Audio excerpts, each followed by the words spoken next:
Welcome back and welcome to another Dude Tour. Today we are at the Cleveland Hopkins National Airport in Cleveland, Ohio. And the reason we are starting our tour here is today we are finding a few locations involved in the story of the singer Otis Redding. It was here in Cleveland that Otis spent his last few days before a tragic flight from here to Madison, Wisconsin, took his life, as well as 6 others, in December of 1967. The airplane in our story today was a Beechcraft H-18 that we'll talk more about shortly, but today, in the simulator, we are flying the M20R Ovation. Let's get the plane started and the cockpit set up so we can take a look at the flight plan and get the airplane in the air. The Cleveland Hopkins International Airport is an airport here in Cleveland, Ohio, and is the primary airport serving Greater Cleveland and the Northeast Ohio area. It is the largest and busiest airport in the state and is located in Cleveland's Hopkins neighborhood, about 9 miles or 14 kilometers southwest of downtown Cleveland. Let's take a look at today's flight plan. We will depart the airport here in Cleveland and first fly northeast over downtown and then find the location of Otis Redding's last performance.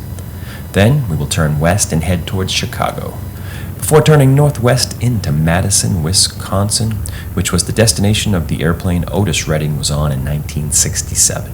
We will find the location that was supposed to be Otis's next show, as well as the location of the accident. Otis Redding was an iconic American singer, songwriter, and record producer, widely regarded as one of the greatest soul and R&B artists of all time. Known for his powerful voice and poignant songwriting, he became synonymous with the Southern soul movement. Otis Redding's music encompassed a wide range of emotions, from the joyful exuberance of his song Respect to the heartbreaking sincerity of the song I've Been Loving You Too Long. Otis Redding was born on September 9, 1941 in Dawson, Georgia.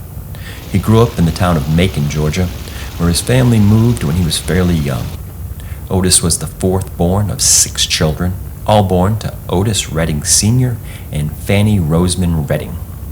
Otis's childhood was of modest means. His family lived in the Tyndall Heights Public Housing Project, where they faced financial struggles like many African American families in the segregated South. Despite these challenges, Otis showed an early interest in music. He sang in church choirs and learned to play the guitar. At the age of 15, Otis had to leave school to help support his family financially. His father had become ill and was often hospitalized. He worked odd jobs such as a well digger, a gasoline station attendant, and of course a part-time musician. Otis sometimes played the piano for a well-known performer and band leader, Gladys Williams. Otis's music career began to take shape in his late teens and early 20s. He started performing in talent shows in local clubs around Macon, Georgia, where he lived. Otis has often credited Little Richard the musician as being the reason he entered the music business. Otis's big break came in 1958 on disc jockey Hamp Swain's The Teenage Party. It was a talent contest that was hosted by the Roxy and the Douglas Theaters. At one of these events, before Otis and his band took the stage, a local guitarist named Johnny Jenkins noticed that they were lacking some musical abilities. He offered to accompany them during the show. The song Otis decided to sing that day was Little Richard's Heebie-Jeebies. Not only did he win that week, but he ultimately won the contest for 15 straight weeks, and that led him to be invited to become the new frontman, replacing Willie Jones for the Pat T. Cake and Mighty Panthers, featuring Johnny Jenkins. When Otis was a member of the Patty Cake and Panthers, he toured around the South on the Chitlin Circuit, which were a host of venues throughout the eastern, southern, and upper Midwest areas of the United States that provided commercial and cultural acceptance for African American musicians, comedians, and other entertainers. We are at the hold short line and we are ready for takeoff, so let's fly. Around this time, Johnny Jenkins left the Panthers to join the Pine Toppers. Johnny Jenkins and the Pine Toppers were also based in Macon, Georgia. They would gain recognition in the early 1960s, particularly in the southern United States. Johnny Jenkins was known for his unique left-handed upside-down guitar playing style, which later influenced music artists like Jimi Hendrix. At some point during this time, Otis was introduced to Phil Walden, who would become the future CEO of Phil Walden and Associates, and also Bobby Smith, who was in charge of a small recording company called Confederate Record Company.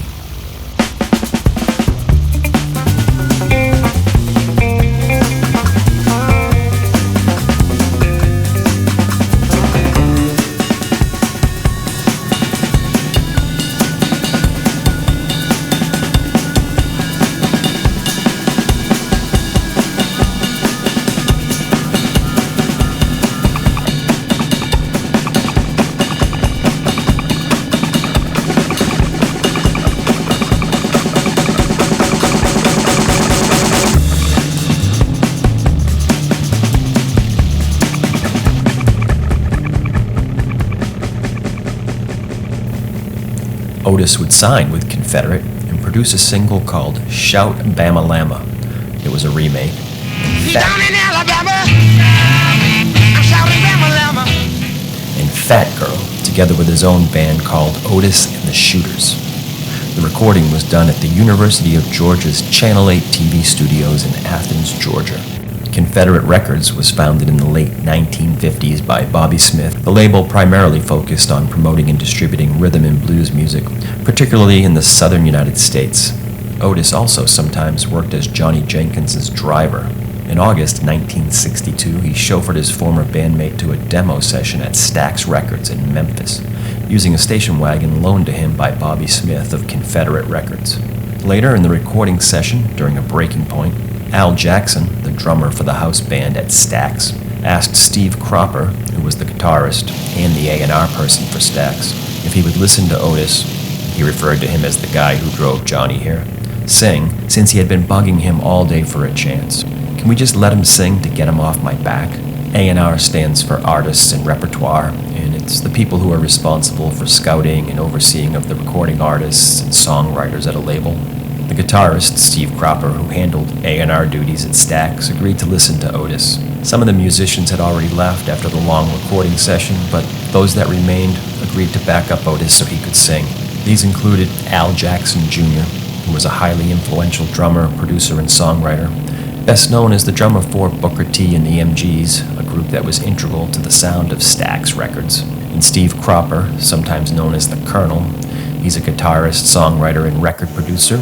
He is known for his role as the guitarist of the Stax Records house band Booker T and the MGs, and as mentioned, he was the Stax artist and repertoire person as well. He occasionally also played bass, piano, and percussion.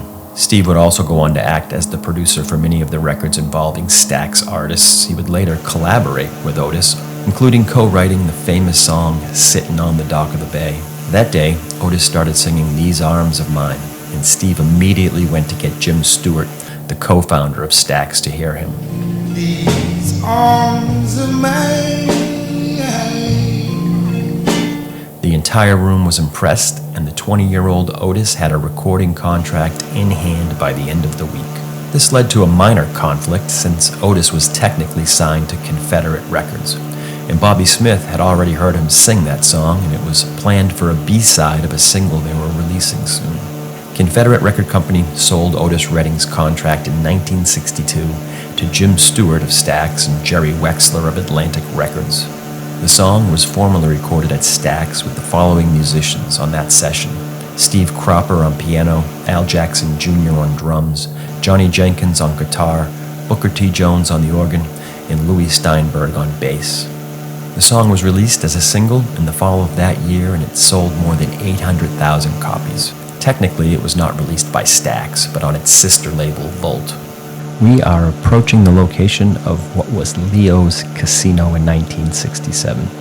It was a venue here in Cleveland that had lots of famous R&B acts play at, and it was also the location of Otis Redding's last performances. Later in the tour, we will talk a little bit more about Otis's last days here in Cleveland. Between 1963 and 1972, musical acts performed here such as Smokey Robinson, The Miracles, Jackie Wilson, Marvin Gaye, Ray Charles, Dionne Warwick, The Supremes, The Temptations, and The Four Tops. Stax Records, originally named Satellite Records, was founded in 1957 in Memphis, Tennessee by Jim Stewart and his sister Estelle Axton. The name Stax was derived from combining the first two letters of their last names. The studio gained fame for its unique sound and for being one of the most popular soul music record labels, rivaling Motown in the 1960s and 1970s. Alan Walden, Phil Walden's brother and partner in his artist promotion company, started working with Otis and became his manager. Throughout the 1960s, Otis's career continued to soar as he released a string of successful singles and albums. His electrifying live performances further enhanced his reputation as one of the most dynamic performers of his time. By the mid-1960s, Otis had firmly established himself as a leading figure in soul music, and his influence on the genre would only continue to grow in the years to come. Otis's musical style is characterized by his raw emotion, powerful vocals, and soulful delivery. Otis continued to build momentum with singles like Security and Pain in My Heart, which also marked his title track of his 1964 debut album. The following year, he scored his first top 10 R&B hit with Mr. Pitiful, and landed at the top of the R&B album charts with his third LP, Otis Blue, Otis Redding Sings Soul. Regarded as some of his best work, Otis Blue earned him a strong following in the UK, where the album hit number 6 and helped him cross over into the pop music market. Artists such as the Rolling Stones, the Beatles, and the Animals were admirers of Otis's soulful style and often covered his songs, helping to introduce his music to even a wider audience in the UK. It also featured two of his most important compositions, the emotional I've Been Loving You Too Long, co-written with Jerry Butler, and Respect. What you want, what you got it. What you need, baby, you got it. All I'm asking for the respect I want. 2 years later, Aretha Franklin reworked that song, turning it into an iconic Grammy-winning #1 hit. By 1966, Otis was one of soul music's biggest stars, but he sought to expand his audience even more. That spring, he shrewdly booked a 3-night residency at Los Angeles' Whiskey A Go-Go, a venue that was known for its rock shows. The weekend-long gig on the Sunset Strip introduced Otis to the LA music scene and many of its stars, including Bob Dylan, Van Morrison, and Robbie Robertson, who recalled, "He sang with such power and passion it took your breath away. It was a night I'll never forget." Otis's backing band now was the Bar-Kays. They met Otis when he was doing a show at a big venue in Memphis at the time called the Mid-South Coliseum. Otis was invited to come down to a club named the Hippodrome that the Bar-Kays were playing at. When he heard the band, he asked the club owner, "Do you think they know any of my songs?" And they did, and they played a couple of songs backing Otis. And after that, Otis said he wanted them to be his band. It took a while to work out the details since many of the band members were so young they were still in school. Another notable event for Otis was his performance at the Monterey Pop Festival in 1967. It is often regarded as one of the most electrifying moments in the history of pop music. The Monterey Pop Festival took place from June 16th to June 18th, 1967, and it was a pivotal event in the counterculture movement of the 1960s. Otis's performance on the festival's final day, June 18th, was memorable. He was one of the few African-American artists on the lineup, and his inclusion highlighted the festival's commitment to showcasing diverse musical talent. Otis, known for his powerful stage presence and soulful voice, delivered a captivating performance that left a lasting impression on the audience. The Monterey Pop Festival introduced Otis Redding to a wider audience and helped solidify his reputation as one of the greatest soul singers of all time. In between tour dates, on December 7, 1967, Otis met with Steve Cropper to record Sittin' on the Dock of the Bay. The song, which was a stylistic change for Otis, had come to him after his performance at the Monterey Pop Festival, while he was staying on a houseboat in Sausalito, California. According to Steve, Otis was still pondering adding a fourth verse or lyrics for an outro, so Otis just finished up the song with a whistle as a placeholder.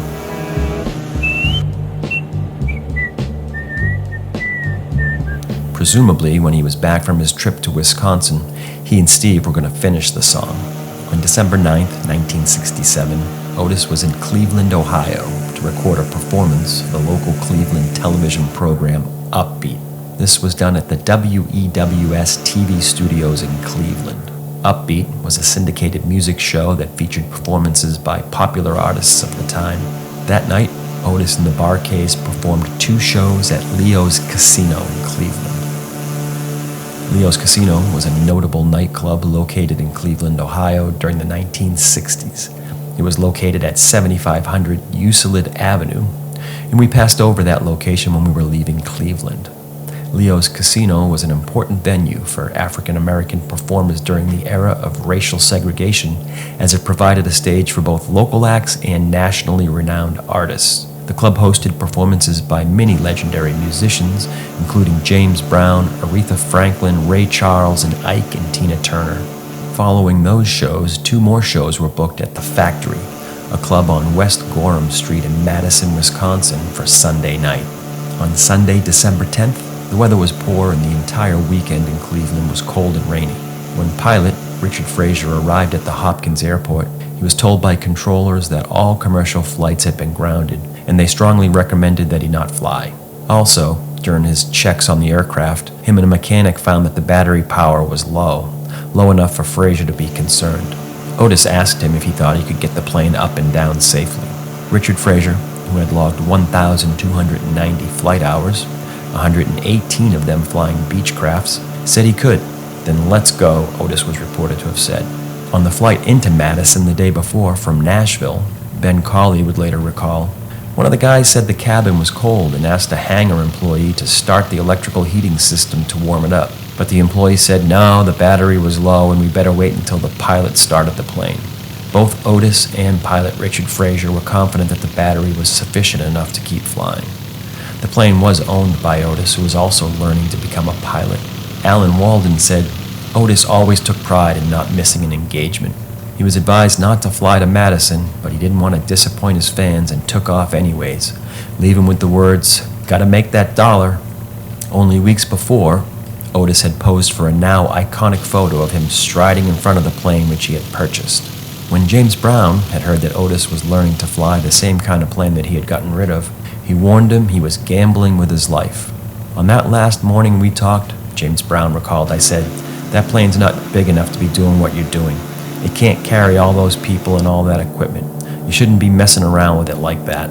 At 12:30 Sunday afternoon, the group departed Hopkins Field in Cleveland on a scheduled flight to Madison, Wisconsin. There were 8 people on board. As mentioned, they were scheduled to perform that night at a club called The Factory.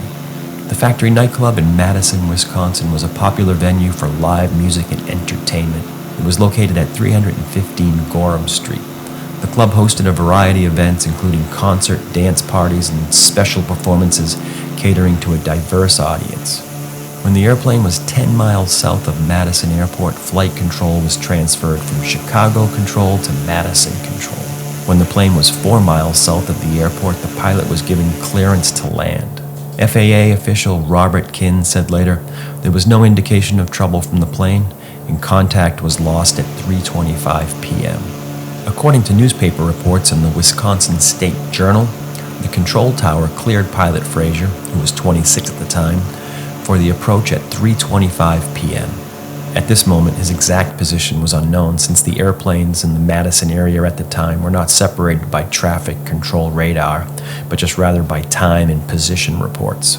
Another media report from the time said the visibility was 3 miles, but the cloud ceiling was only 100 feet. The Wisconsin State Journal quoted a control tower supervisor who said the light drizzle and fog existed at the time of the crash, but it was still good enough for an instrument approach. Minutes after the landing clearance was given, the residents along the 4600 block of Tonywatha Trail in Monona would witness the plane splash into the lake. The site of the crash is about 1/2 mile offshore and about 1/2 mile north of the airport outer marker on a straight line directly to runway 36. The outer marker is a small white structure that houses an air navigational beacon called an outer marker, which marks the beginning of the instrument approach to runway 36 at the Dane County Regional Airport. The fact that the airplane was found laterally aligned with the runway center line indicates the pilot was on the correct approach for landing. It's just unclear why the lost altitude occurred. One of the Bar-Kays members, Ben Cawley, who was 20 at the time, was the only one on board to survive the crash. According to the police report, while en route to Madison, Cawley fell asleep and was suddenly awakened and experienced the sensation that the airplane was in a spin and falling. He stated that things happened so fast and that the plane was losing altitude at such a rapid rate he found it difficult to breathe. He immediately unfastened his seatbelt and grabbed an object, possibly some kind of cushion, and then the airplane plunged into the lake. He assumes the airplane broke apart as he found himself free of the wreckage in the water and still clinging to whatever object he had grabbed. He heard Ronnie Caldwell, another of the Bar-Kays, calling for help, and he started towards Caldwell to aid him. However, Caldwell disappeared before he could make contact. He also heard Carl Cunningham calling for help, but stated Cunningham was too far away, and he too disappeared within a few minutes. Shortly, the police boat arrived and he was rescued. The plane went down about 1/2 mile out from the 4600 block of Toniwatha Trail in Monona Village. Bernard Reese, who lived on that street, was outside at the time and told police, "I heard a twin-engine plane overhead in the fog, and I noticed that it was having engine trouble as there seemed to be a lack of power in the motors. The airplane then came out of the overcast and approached the water. The left wing was angled to the left and appeared to be dipping. The plane hit the water and I heard a loud noise like an explosion or an auto accident. There was no fire, and the plane just rested on the surface for 3 to 5 minutes and then sank." We are now approaching what used to be the location of the Factory nightclub here in Madison. This is the location or the venue that Otis and the Bar-Kays were scheduled to perform at in 1967, and is why they were on that flight from Cleveland to Madison. Although gone now, some of the famous acts that played at this location were Jimi Hendrix, Wilson Pickett, the Steve Miller Band, and Cheap Trick. The pilot, Richard Frazier, had received his multi-engine land license 10 months prior to the incident. This allows pilots to fly and land multi-engine aircraft. Frazier was piloting the plane, and Otis Redding was sitting next to him in the co-pilot seat at the time. Bernard Reese, the witness, called police at 3:28 p.m., and 4 Madison police officers were dispatched to the Lake Monona boathouse. Sergeant Ted Mell filed the report. Upon arrival at the scene, we took the boat out onto the lake, proceeded to the southeast corner of the lake where we located numerous debris. A man, Ben Cawley, was found clinging to a couch-type seat. This subject was taken aboard our boat. We continued the search, and another man, Richard Frazier, was found in the water. The subject was still in a single passenger-type seat, and his seatbelt was still fastened. He was taken aboard the boat, and I immediately began mouth-to-mouth resuscitation and closed-heart massage. The other officers continued to search, and another subject, Jimmy King, was found still secured to a single passenger-type seat by his seatbelt. We were unable to locate anyone else at the time and took the boat back to the Monona boathouse. The 3 above persons were then conveyed to the hospital. While the Madison police officers went back to the boathouse, a Monona village officer, John Pendleton, arrived at the scene in a boat with 2 of the witnesses, Bernard Reese and Christopher Dickert. A later report would state they located no other survivors. However, they did pick up a small dark gray attaché case. That attaché case would become an object of much speculation. What did it contain, and where did it go remains a subject of some controversy.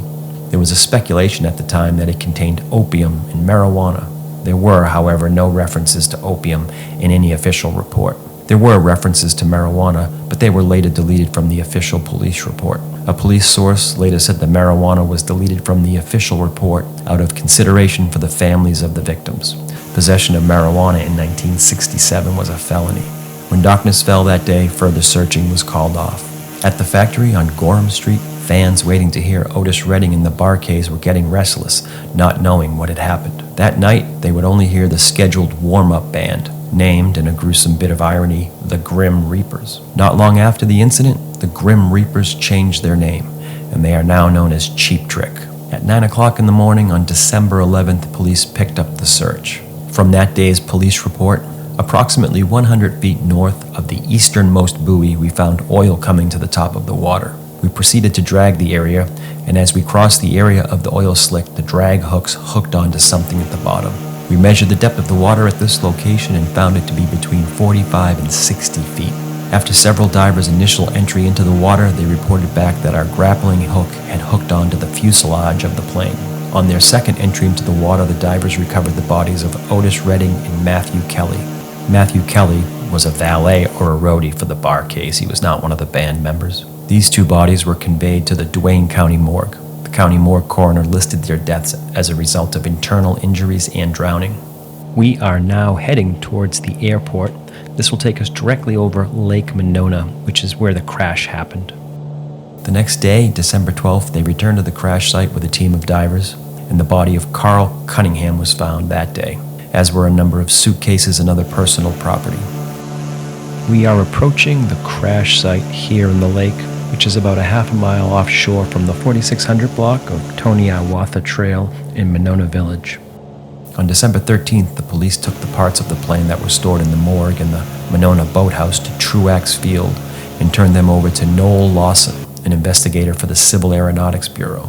He accompanied Lawson to Building 202 at Truax Field, where some of the personal property of the victims was stored. From a police officer's report that day, Mr. Lawson was quite disturbed when he showed me this luggage because it appeared as if someone had been searching through it, and it was not in the original position that he had left it.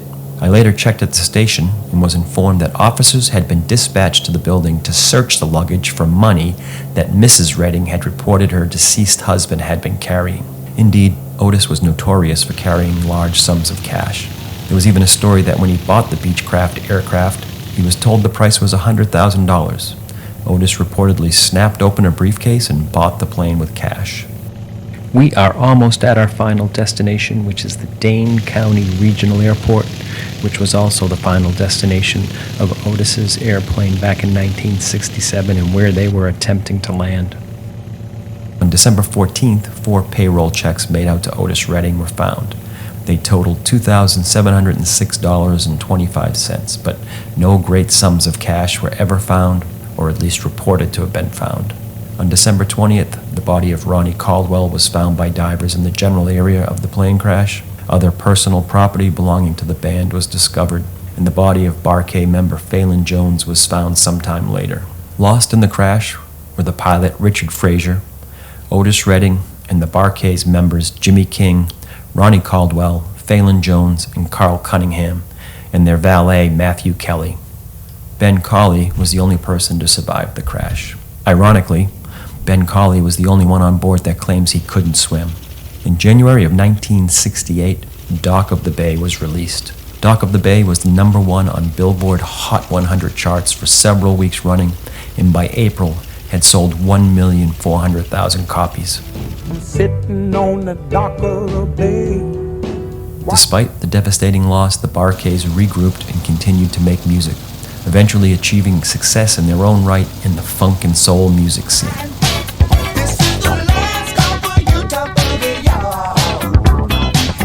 The members who continued on were Ben Cawley, the survivor of the plane crash, and James Alexander, who was on a commercial flight and was not on the flight with Otis and the rest of the Bar-K's. James Alexander, often known as James Kokomo Arnold, was a bassist and a founding member of the Bar-K's.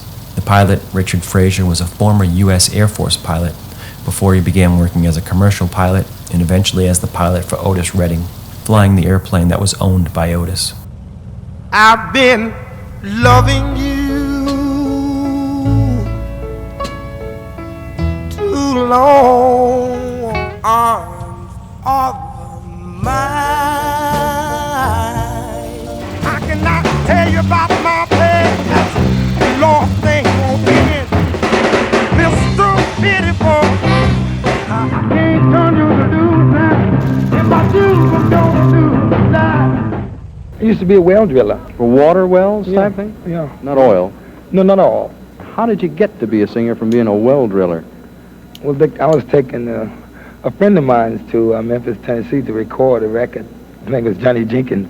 I took him up there. They paid me to take him. I think they paid me about $10 to take him up there. Just hired you as a driver Yeah, or just something? to drive him up there. And so when I got there, after he finished his session, I asked him to let me do a song called These Arms Are Mine. And the record came out, and it was a pretty big record. So the driver got the hit out of the session? Right, that was it. Hope you enjoyed today's tour. The price is pretty reasonable. If you could simply reach down and hit that subscribe button, it really helps the channel. And if you are already subscribed, I appreciate it. See you on the next tour.